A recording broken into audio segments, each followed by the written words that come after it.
मेरे प्रिय शिक्षार्थियों, आप लोग कैसे हैं? मुझे आशा और विश्वास है कि इस कोरोना महामारी में आप लोग अच्छे ही होंगे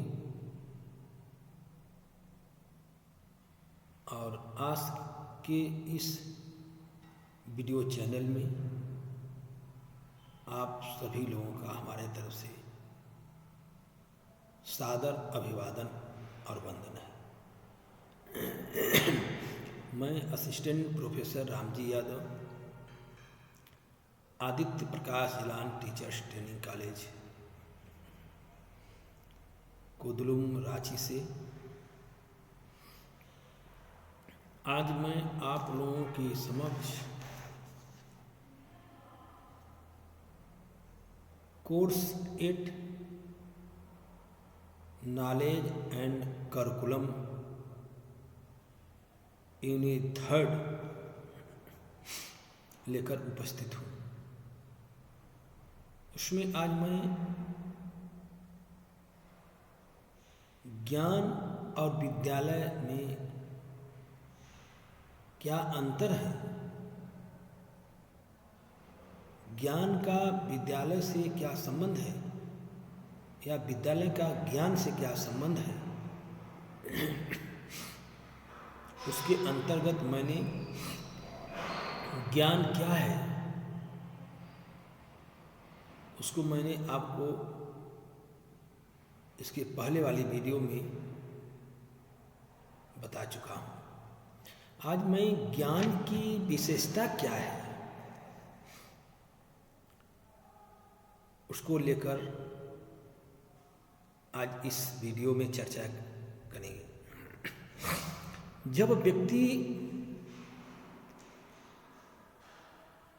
ज्ञान की बात करता है तो ज्ञान की जो प्रमुख विशेषताएं हैं उसके अंतर्गत हम कह सकते हैं कि ज्ञान जो है वह धन की तरह है। ज्ञान एक धन की तरह है।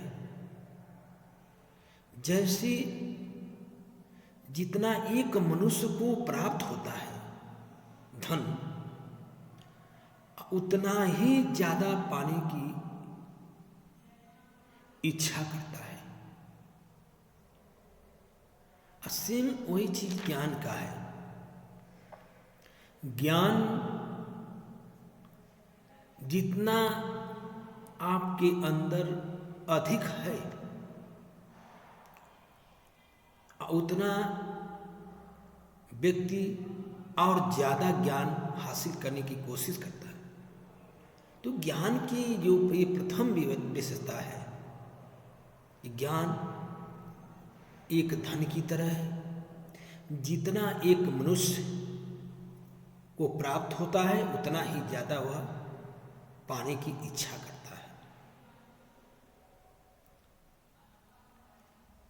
और ज्ञान की दूसरी विशेषता की जब हम बातें करते हैं तो ज्ञान सत्य तक पहुंचाने का एक साधन है। व्यक्ति ज्ञान के द्वारा सत्य तक पहुंचने का एक सरल मार्ग है ज्ञान। जिस व्यक्ति को ज्ञान है वह सत्य के मार्ग पर पहुंचने में थोड़ा भी कसर नहीं करता है और वह सत्य के मार्ग को पाकर के हासिल करके ही रहता है। इसलिए ज्ञान एक ऐसी व्यापक शक्ति है जिससे कोई छीन नहीं सकता, कोई बांट नहीं सकता, उसमें हिस्सा ले नहीं सकता। तो जब ज्ञान एक ऐसी शक्ति है तो ज्ञान हमको स्वयं प्राप्त करना चाहिए। तो दूसरी विशेषता में यही है कि सत्य तक पहुंचाने का एक साधन है ज्ञान।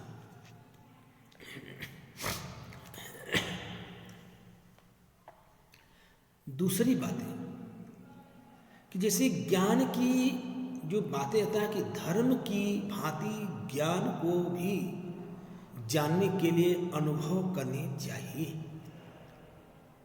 जैसे धर्म है, हिंदू धर्म, सिख धर्म, ईसाई धर्म है ना, हिंदू ब्राह्मण क्षत्रिय वैश्य इसकी जितने हैं ये तो धर्म ही है। तो इस धर्म की भांति ज्ञान को भी जानने के लिए अनुभव करने चाहिए। जब हम धर्म को जानने के लिए अनुभव करते हैं, पता है कि मुझे ये ईसाई धर्म है, ये हिंदू धर्म है, ये सिख धर्म है, पारसी धर्म है, ठीक उसी प्रकार ज्ञान को प्राप्त करने के लिए मुझे हर क्षेत्रों में अनुभव करना आवश्यक है। और बगैर अनुभव के ज्ञान प्राप्त करना मुश्किल है। तो अनुभव के द्वारा ज्ञान प्राप्त किया जा सकता है और ज्ञान को भी जानने के लिए भी अनुभव करने चाहिए। अगली विशेषता, नेक्स्ट विशेषता है ज्ञान प्रेम।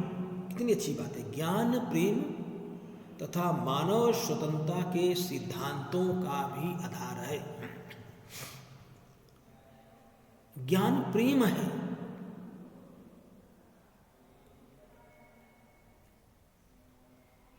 या प्रेम ज्ञान है।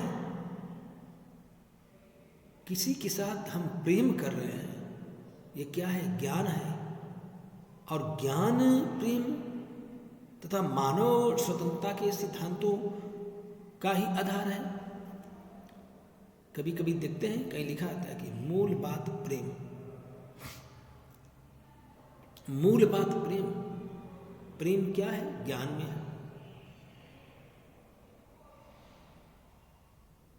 माता अपने बच्चों से प्रेम करती है, पति पत्नी में प्रेम, भाई बहन में प्रेम, भाई भाई में प्रेम। ये क्या है? ये ज्ञान के ही तो रूप है। इसी ज्ञान के द्वारा प्रेम की परिभाषा को हम पहचान सकते हैं और सिद्धांत की आधार मानते हैं कि यह मानव स्वतंत्रता के सिद्धांतों पर आधारित है प्रेम।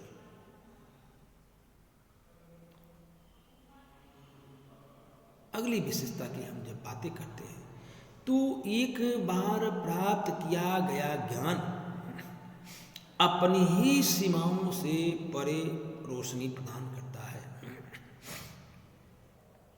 अगर आपके अंदर एक बार प्राप्त ज्ञान हो गया है तो वह ज्ञान आपके अंदर रोशनी प्रदान करता है। ज्ञान कभी अंधकार की ओर नहीं दिखते हैं। जिसके अंदर ज्ञान है उसके अंदर रोशनी है, रोशनी प्रकाशित होती है। कभी कभी देख रहे होगा, वैसे मानी तो अंधेरा तो दीपक तले भी अंधेरा है। दीपक स्वयं जलता है लेकिन उसके तले नीचे अंधेरा रहता है। तो ज्ञान ऐसा एक चीज है कि अगर ज्ञान नहीं है तो आपके तले वह अंधेरे दिखेंगे। तो आप अपने स्वयं अपना अनुभव करते हो कि मेरे पास ज्ञान क्या है। तो ज्ञान वह शक्ति है जो मुझे स्वयं रोशनी प्रदान करती है, समाज में मुझे एक उच्चतम स्थान पर बैठाती है। तो जब हम एक बार ज्ञान प्राप्त कर लेते हैं, प्राप्त ज्ञान हो गया तो अपने आप में एक रोशनी प्रदान करता है। अगली विशेषता में कि ज्ञान वह तथ्य एवं मूल्य है। पता है ना कि तथ्य और मूल्य ज्ञान के ढांचे का आधार बनते हैं। हर व्यक्ति का अपना अपना कुछ न कुछ मूल्य होता है। अब मूल्य को पाने के लिए ज्ञान का होना आवश्यक है। आपके अंदर अच्छे तथ्य का होना आवश्यक है। और जब आपके अंदर अच्छे तथ्य विकसित हो जाएंगे तो उस तथ्य के माध्यम से ज्ञान को प्रकाशित किया जा सकता है। अज्ञान को प्रकाशित करना क्या है? आपके अंदर तथ्य या शब्द भंडार, आपके अंदर शब्द भंडार है, अब कैसे उसको हम ढांचे का आधार बनाते हैं वो आपके ऊपर है, ज्ञान पर निर्भर है। ज्ञान पर निर्भर है। इसीलिए ये आप सुने भी होंगे, जॉन लॉक महोदय का एक उदाहरण था जिन्होंने उसने कहा कि बालक एक कोरे स्लेट के समान होता है, उस पर जो कुछ लिखा जाता है वह उसका अनुभव है। मतलब वो अनुभव करता है और सीखता है और उस पर कुछ लिख दिया जाता है तो बालक ज्ञान से परिपूर्ण हो जाता है। तो बालक को जैसा चाहेगा वैसा बनाया जा सकता है। तो ये तथ्य और मूल्य का ज्ञान जो है आपके पास सद्भंडार है तो वो अपना ढांचे का आधार बनाते हैं। अगली विशेषताएं की हम बात करेंगे कि ज्ञान कदम से कदम चलता है। कितना मतलब अच्छी बात है। ज्ञान कभी भी आपस में कदम से कदम मिलकर चलता है और वह किसी से उलझता नहीं है। ज्ञान करने का मतलब ज्ञान कदम से कदम मिलाकर चलता है, नहीं कदम से कदम चलता है ज्ञान, उलझता कभी नहीं है। तो जब हम ज्ञान की बातें करते हैं, ब्लूम ने भी ज्ञानात्मक पक्ष को उन्होंने रूप दिया है, ज्ञान, बोध, प्रयोग, विश्लेषण, संश्लेषण और मूल्यांकन। तब ज्ञान की इतनी बातें हैं, ब्लूम ने भी कहा था। तो ज्ञान की विशेषताओं को जानना भी अति आवश्यक है। तो इस आधार पर हम ज्ञान को कदम से कदम मिलाकर चलता भी है और वह कभी उलझता नहीं है। अगली विशेषता है, ज्ञान कभी भी समाप्त नहीं होता है। ज्ञान कभी भी समाप्त नहीं होता है। प्रश्न उठता है कि बिल्कुल होता है, ज्ञान कभी समाप्त नहीं होता है। ये एक ही विशेषता है कि ज्ञान कभी समाप्त नहीं होता है। समाप्त कब होता है? जब व्यक्ति की मृत्यु होती है तो ज्ञान उसका समाप्त हो जाता है। एक और उदाहरण, जैसे ज्ञान कभी समाप्त नहीं होता तो जब हम, जैसे होता है ना कि बुद्धि जब भ्रष्ट हो जाती है तब ज्ञान समाप्त होता है। जब बुद्धि अज्ञान में अंतर जानेंगे तो जब बुद्धि भ्रष्ट होती है तब ज्ञान समाप्त होता है। वैसे अन्यथा कभी ज्ञान समाप्त वाला व्यक्ति का नहीं होता है। ज्ञान दिन प्रतिदिन बढ़ता ही जाता है, अनुभव बढ़ता ही जाता है। अगला है कि सूचना ज्ञान का स्रोत है। सूचना देना ज्ञान का ही स्रोत है। तो इसलिए सूचना और ज्ञान में क्या अंतर है इसको भी अगले वीडियो में बताया जाएगा। इसलिए सूचना ज्ञान का एक स्रोत है। अगला, ज्ञान शक्ति है। ज्ञान वह शक्ति है जिसके माध्यम से कठिन से कठिन कार्य सरल बन जाते हैं और कितना हूं कठिन क्यों न हो कार्य, उस ज्ञान के माध्यम से उसको हम सरल बना देते हैं। इसीलिए इस तथ्य में कहा है कि ज्ञान एक शक्ति है और उस शक्ति के माध्यम से बालक अपने सभी कार्यों को सरल बना लेते हैं। अगली विशेषता है, ज्ञान दूसरों को प्रदान करने के लिए विद्वान रहता है। विद्या को खर्च करिए, ज्ञान बढ़ता रहेगा। मतलब कि ज्ञान दूसरों को प्रदान करने के लिए विद्वान रहता है तो हम जब ज्ञान दूसरों को प्रदान करेंगे तो उससे आपका भी ज्ञान बढ़ेगा और दूसरे को भी ज्ञान मिलेगा। तब इसलिए दूसरों के को प्रदान करने के लिए भी विद्वान होना चाहिए। अगला, ज्ञान समय का परिणाम है। ज्ञान को समय समय पर अर्जित करना चाहिए। अज्ञान को समय समय पर अर्जित करने का तात्पर्य क्या है कि एक शिक्षा के जगत में, शिक्षा क्षेत्र के जगत में अगर आप एजुकेशन कर रहे हैं तो क्लासरूम में जो हम पढ़ा रहे हैं अपने सिलेबस को एक बार पढ़ा देते हैं, आप पूरे साल नहीं छूते हैं। लेकिन जब विद्यार्थी उसका बार बार अध्ययन करेगा तो वह समय, ज्ञान समय का परिणाम माना जाएगा। समय समय पर उसका अध्ययन करना चाहिए और उससे ज्ञान बढ़ता है। अगली विशेषता, ज्ञान 3 वस्तुओं की ओर संकेत करता है। मत 3 वस्तु को, वह है सत्य, सिद्ध और ईश्वर। इसे कहते हैं सत्यम शिवम सुंदरम। ज्ञान सत्यम शिवम सुंदरम की तरह, मतलब कि सत्य, सिद्ध और ईश्वर की तरह विद्यमान है। ज्ञान में ईश्वर का वास है। ज्ञान एक सिद्धि है। अज्ञान वह कैसा हो? सत्य हो। ये 3 चीजों को बहुत ही अच्छे तरीका से इस ज्ञान की विशेषताओं में रखा गया है। अगला है कि इसी विशेषता के अंदर कि ज्ञान शिक्षा का एक उत्तम साधन है। ज्ञान के माध्यम से शिक्षा को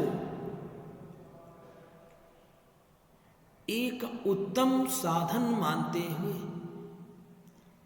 उस उत्तम शिक्षा का जो उत्तम साधन क्या है? बालक के अंतर्निहित पूर्णतया को अभिव्यक्त करना ही शिक्षा है। वह क्या है? ज्ञान से जुड़ा है।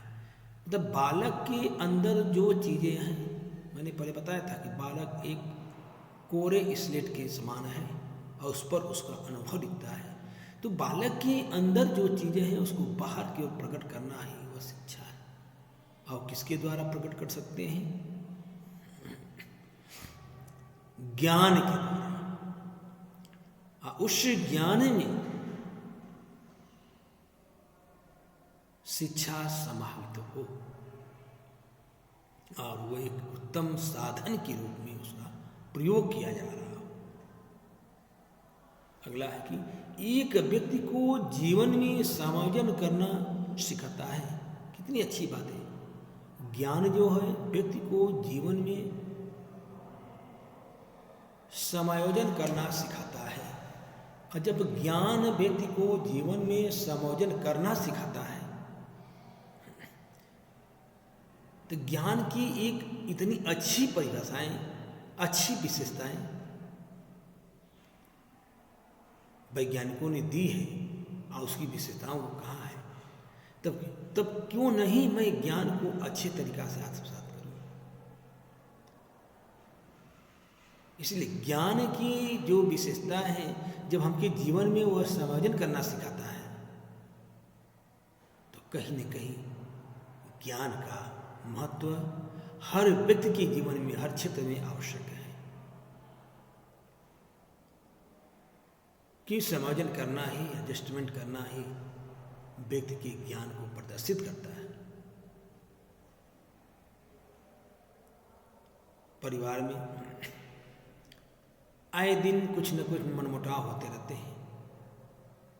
वहां एक ज्ञानी व्यक्ति है तो उस परिवार में कलह के बाद भी समायोजन करने की प्रवृत्ति उसके अंदर विकसित रहती है और वह व्यक्ति समायोजन करने में खरा उतरता है। परिवार में एक व्यक्ति समायोजन नहीं करना चाहता है तो स्वयं ऐसा दूसरा व्यक्ति भी समायोजन नहीं करना चाहता है तो परिवार विघटन की ओर चला जाता है। लेकिन एक ज्ञानी व्यक्ति उस परिवार में है तो ज्ञान के माध्यम से अगर समायोजन की प्रवृत्ति उसमें विकसित होती है तो परिवार टूटने से बचता है। तो ज्ञान के द्वारा समायोजन करना अवश्य सीख जाती है। अगला है, यह व्यक्ति और समाज की समृद्धि तक विकास में सहायक होता है। बालक की अवृद्धि और विकास में भी ज्ञान समाहित होता है और सहायक होता है। ज्ञान के माध्यम से बालक की अवृद्धि होती है। जब हम समृद्धि या वृद्धि की बातें करते हैं तो वृद्धि क्या है? शारीरिक विकास में वृद्धि, सांस्कृतिक विकास में वृद्धि, सामाजिक विकास में वृद्धि, चारित्रिक विकास में वृद्धि, आध्यात्मिक विकास में वृद्धि। तो इसकी समृद्धि की बातें जो होती हैं वह ज्ञान के द्वारा ही इसको पूरा किया जा सकता है। जब हम समाज में समृद्धि का विकास में ये ज्ञान सहायक होता है। अगला है कि ज्ञान नैतिकता को संतुष्ट करता है। ज्ञान के माध्यम से व्यक्ति में नैतिकता का भाव विकसित होता है। कितनी अच्छी बात है कि ज्ञान के माध्यम से व्यक्ति में नैतिकता का भाव विकसित होता है।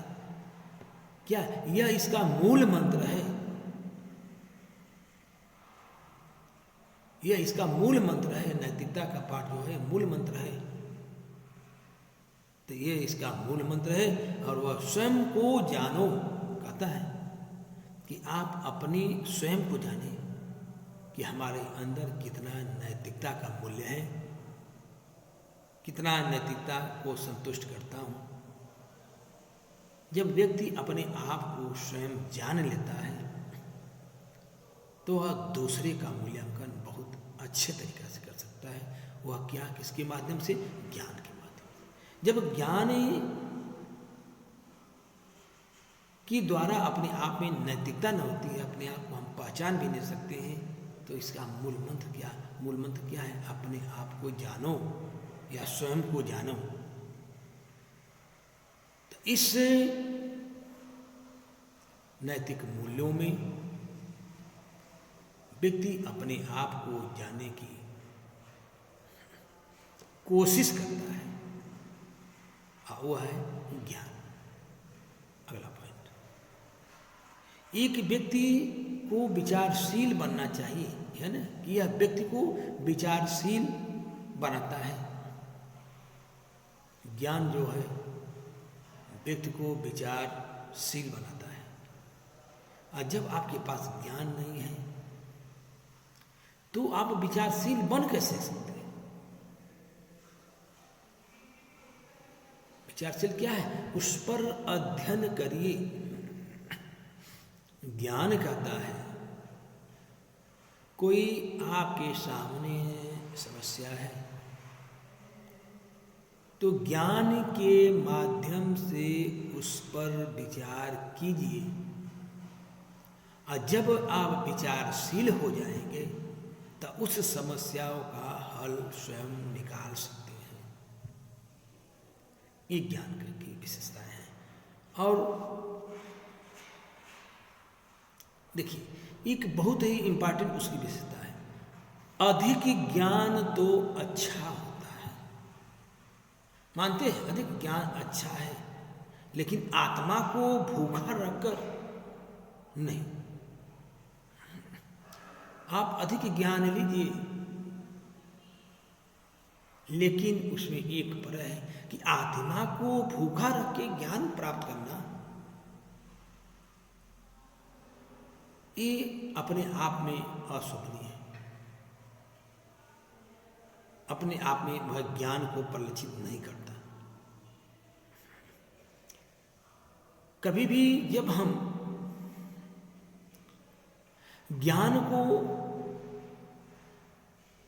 अपना पेशा बना लेते हैं,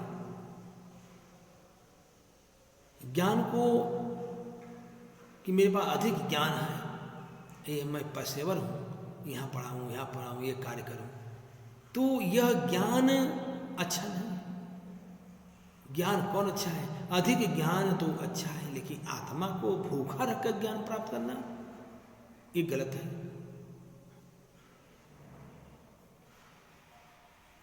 आत्मा को भूखा न रखिए। आत्मा को जो कर रही है आत्मा, अंतर आत्मा जो आपको कर रही है उसको करो।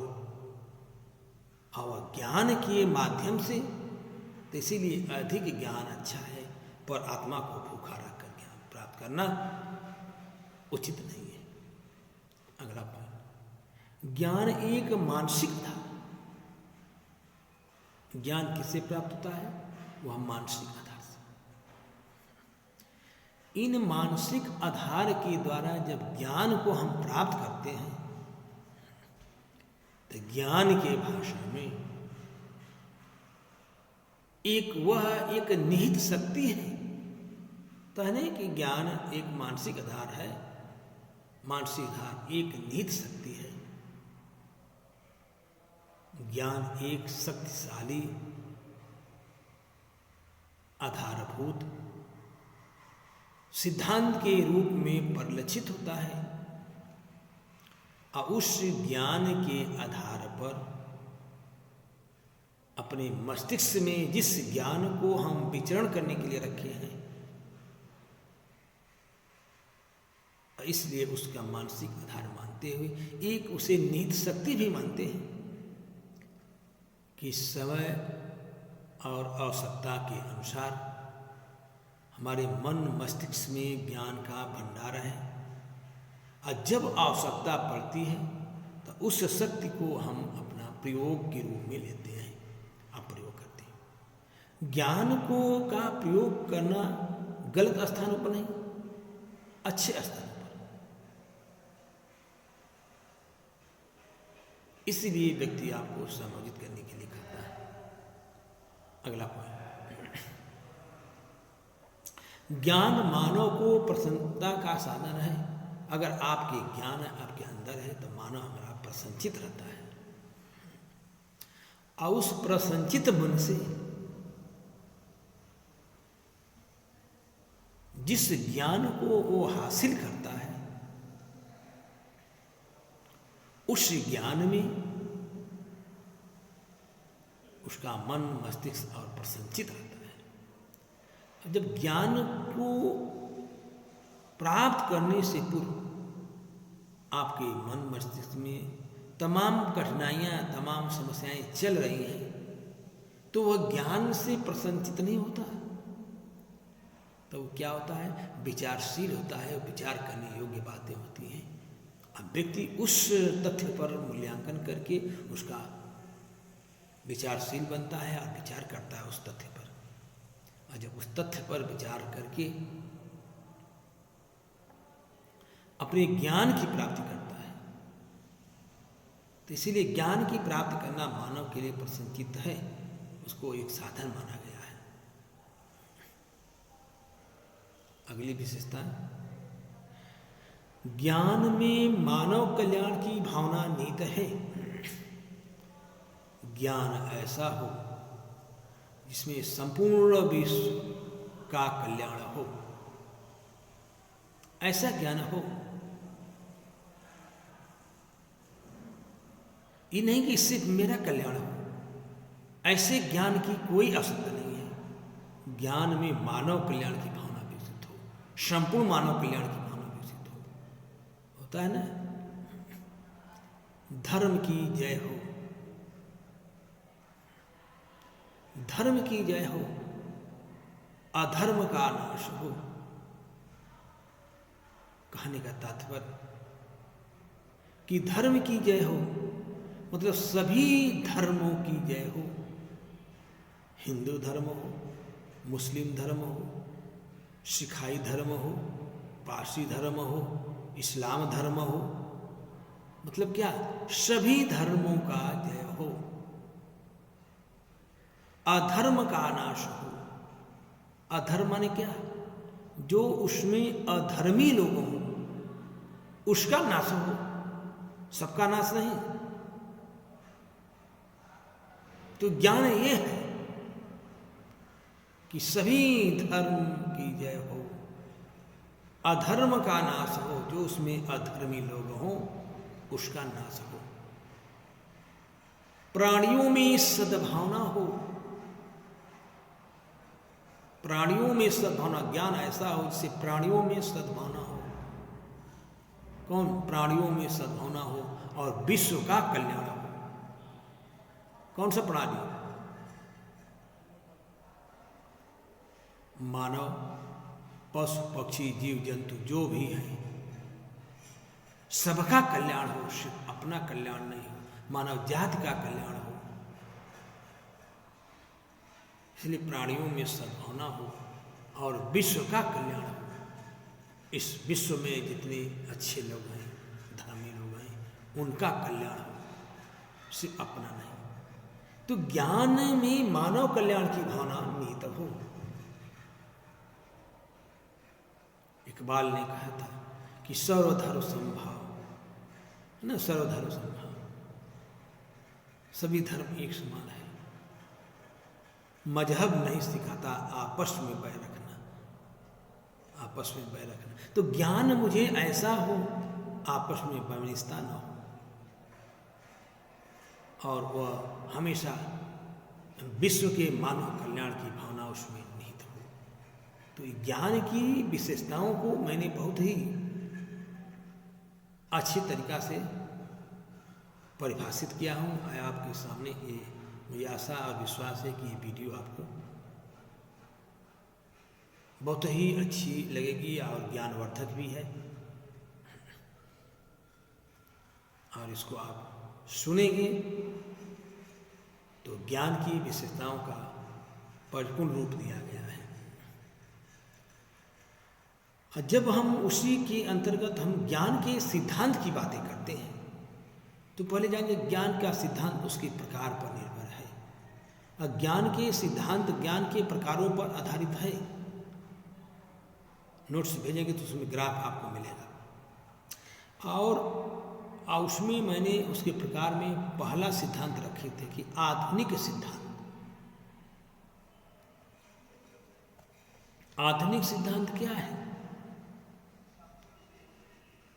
आधुनिक सिद्धांत कोई ऐसा सिद्धांत नहीं है जिसको आप जानते ना हो।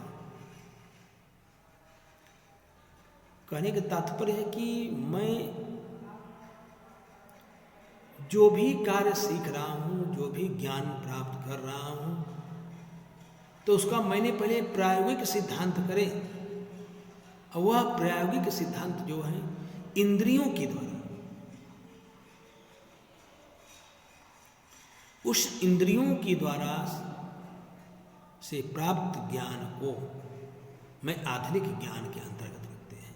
इंद्रियों के अनुभव से जो सहायता प्राप्त किए जाते हैं वह ज्ञान पर आधारित है, प्रायोगिक सिद्धांत पर आधारित है।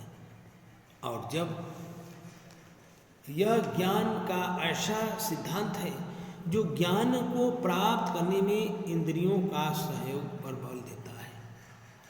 कभी भी ज्ञान प्राप्त करते हो तो आप इंद्रियों के सहयोग के माध्यम से जब आप ज्ञान प्रदान करेंगे तो वह ज्ञान आधुनिक सिद्धांत के अंतर्गत परिलक्षित होता है। कभी कभी सुनते हैं कि सबसे अधिक जो प्रायोगिक व्यक्ति शायद दार्शनिक और अध्यापक हैं। सबसे अधिक प्रायोगिक व्यक्ति वही है, दार्शनिक और अध्यापक। अगर दार्शनिक और अध्यापक प्रायोगिक व्यक्ति नहीं होते तो आधुनिक सिद्धांत के अंतर्गत उसको नहीं रखा जाता, इनका उदाहरण नहीं दिया जाता। तो भविष्य में हम कभी भी अगर अध्ययन करते हैं तो एक दार्शनिक का, एक अध्यापक और शिक्षक, कि इनसे बड़ा कोई इंद्रियों का प्रयोग करने वाला है ही नहीं। आइए अपने इंद्रियों के माध्यम से ज्ञान प्राप्त करते हैं। और जैसे हम देखते हैं ना कि गणित हो या भौतिक विज्ञान के सिद्धांत का, अगर हम सार्वभौमिकता पर विश्वास ज्ञान प्राप्त करते हैं तो गणित का शिक्षक हो या भौतिक विज्ञान से अपने इंद्रियों का प्रयोग के माध्यम से वह ज्ञान प्राप्त करता है और दूसरे तक वह तथ्य को पहुंचाता है। केवल तथ्य क्या ज्ञान है और केवल तथ्यों के प्रारूप का हम क्रमबद्ध संगठन क्या ज्ञान है। इसीलिए मैंने मैथ का और भौतिक विज्ञान के शिक्षकों का उदाहरण दिया।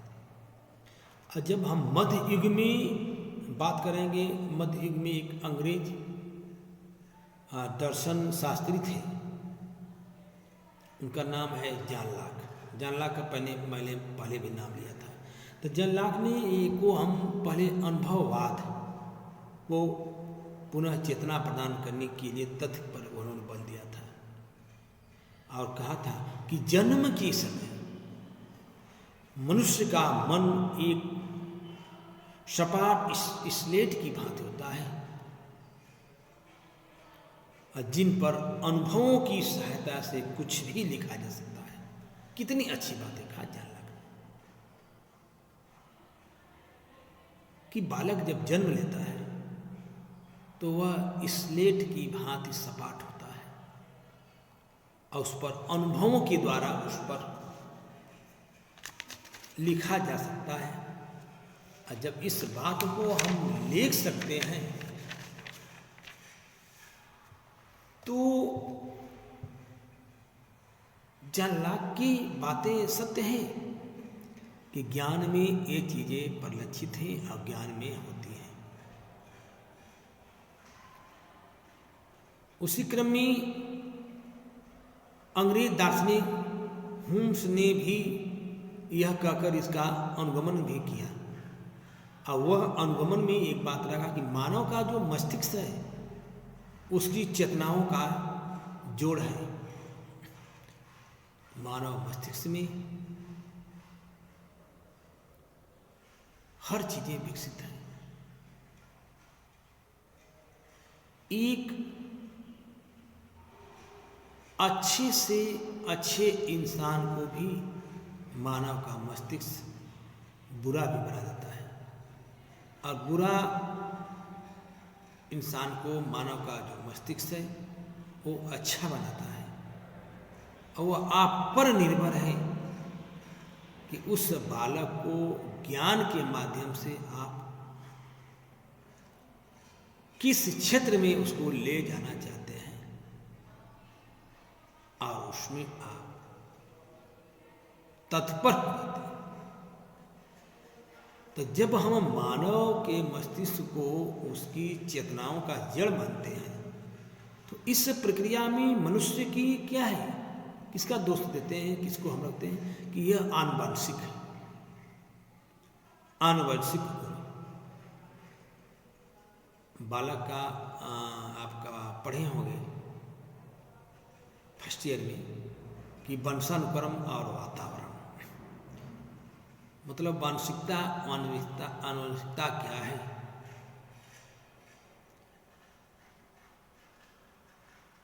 मतलब माता पिता द्वारा जो हस्तांतरित गुण होते हैं उसे हम वंशानुक्रम कहेंगे। कभी कभी ये भी देखते हैं कि माता पिता का ज्ञान 0 के बराबर है। माता पिता के पास कोई ज्ञान नहीं है लेकिन बच्चा उसका बहुत ज्ञानी निकलता है। तो कहते हैं कि वांशिकता का जो गुण हो कई पीढ़ियों से परिचित होता है। उसके नानी नाना दादा परदादा कई पीढ़ियों से वांशिक गुण का उसमें हस्तांतरित होते हैं। और जब वह वांशिक गुण उसकी वैदिकता और सांस्कृतिक संरचनाओं का कोई योगदान नहीं करते, वे कोई है ज्ञान के मतलब नहीं कि संरचना का कोई योगदान नहीं करते हैं। और वह मनुष्य की आनुवंशिक और बौद्धिकता और उसे सांस्कृतिक संरचना का कोई योगदान नहीं मानते। देखिए वानवंशिक गुण है जो बालक को एक बालक के समान भांति उसको जन्म दे करके एक अच्छे नागरिक के रूप में ज्ञान को पूर्ण रूप से अति उत्तम मानते हैं कि ज्ञान के माध्यम से कोई भी कार्य व्यक्ति अपने आधुनिक सिद्धांत के आधार पर सरल बना सकते हैं। आज मैं यहीं पर अपनी वीडियो को विराम दे रहा हूं। आज के इस वीडियो में आप सभी लोगों का फिर से पुनः हमारे तरफ से आशीर्वाद, बहुत बहुत धन्यवाद। भारत माता की